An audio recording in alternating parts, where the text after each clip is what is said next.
What's going on, it's Suck and I'm back with a brand new video on SuperDuprTech. And in today's video, I'll be showing you what it's like to play a handful of games on the brand new 2023 M3 powered MacBook Pro. As always, the spec for the model that I am testing will be left down below in this video's description. I will soon be uploading my in-depth review of this MacBook Pro, so if you are new around here and want to be one of the first 5,000 people to do so, then go ahead and hit the subscribe button, clicking the bell to be notified of when a new video goes live. But without any further ado, let's hit the titles.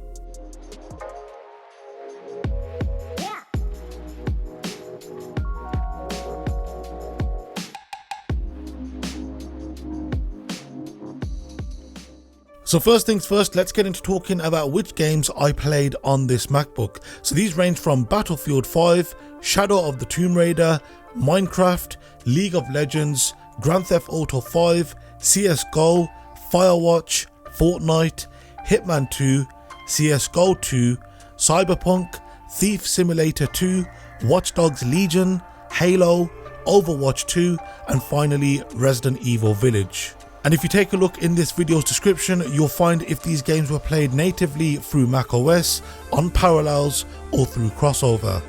So when playing these games at native resolution, that's 3024 by 1964, keeping the graphic settings to high, we can see the games which perform the best here were Minecraft, League of Legends and Fortnite, with them averaging 92, 79 and 64 frames per second respectively. The game which performed the worst here, unsurprisingly, was Hitman 2, with it not even allowing me to play this game at this resolution, which was quite a surprise as previously I have played this game at this resolution. And there were a number of games which averaged close to or lower than 20 frames per second. Now these games were Battlefield 5, Shadow of the Tomb Raider, Firewatch, Cyberpunk and Watch Dogs Legion. And to keep it real, I wouldn't play Grand Theft Auto 5 and Overwatch 2 at this resolution, as this display is capable of displaying 120 frames per second. So in an attempt to see if I could saturate this display's refresh rate, I decided to lower the resolution, this time down to 2560 by 1600. Now at this resolution, the same three games performed the best here, but this time League of Legends averaged over 100, averaging 109 frames per second. Minecraft came in second with an average of 96 frames per second, which was then followed up by Fortnite with 77, CSGO with 66, CSGO 2 with 67, and Resident Evil Village coming in with 62 frames per second.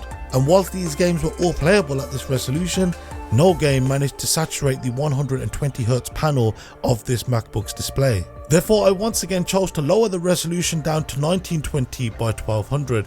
Now whilst playing at this resolution, you'll find that there was once again not a single game that could average 120 frames per second. There were games that got close, like Minecraft and League of Legends, but at the end of the day they didn't saturate that 120Hz display. And at this resolution you could see that Battlefield 5 and Cyberpunk were the only games to average less than 30 frames per second.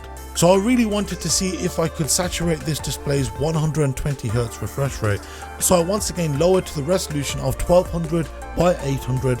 Now this time you can see that Minecraft and League of Legends both averaged above 120 frames per second, with them averaging 124 and 137 frames per second respectively. It's also quite interesting to see that Resident Evil Village, which is a AAA title, only managed to average 75 frames per second at this resolution, which certainly isn't anything to sing and dance about, as when it was played at 1920 by 1200 it still averaged over 65 frames per second. And whilst playing at this resolution, games like Battlefield 5, Cyberpunk, Watch Dogs Legion and Overwatch 2, whilst they were certainly somewhat playable, the experience wasn't great. Which I guess is to be expected, as these games were being played through either Crossover or through Parallels. It's also worth noting that when playing these games through Crossover that I was using Apple's Game Developer Toolkit. So there you have it. Whilst you can play a handful of games on this particular Mac system, the experience isn't exactly the greatest, and it doesn't compare too well to the M2 Pro or M3 Pro chips.